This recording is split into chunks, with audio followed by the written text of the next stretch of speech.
نفقے کے معیار میں شوہر کا اعتبار ہوگا یا بیوی کا؟ چنانچہ نفقہ یعنی کھانے پینے اور کپڑے وغیرہ میں شوہر کی وسعت کو معیار بنایا جائے گا۔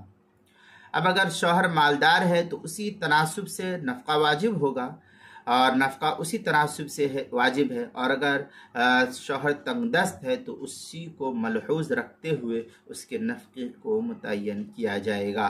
چنانچہ فتاوی ہند کے اندر ہے یعتبر حال الزوج فی الیسار والاعسار، آگے ہے پھر وبه جميع كثير من المشائخ وقال في التحفہ انه الصحیح كذا في فتح القدیر۔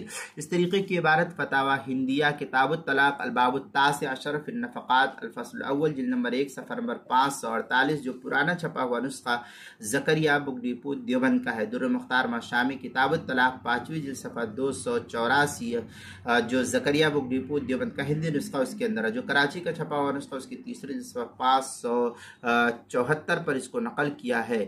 اور بدائع الصنائع کے اندر ہے وذکر الکرخی ان قدر النفقہ والکسوہ یعتبر بحال الزوج فی یسارہ و اعسارہ لا بحالها۔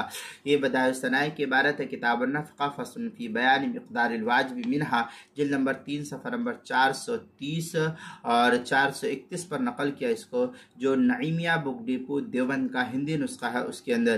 اسی طریقے سے کتاب المسائل کی 5ویں جلد صفحہ 464 اور 465 پر بھی اس کو نقل کیا گیا ہے۔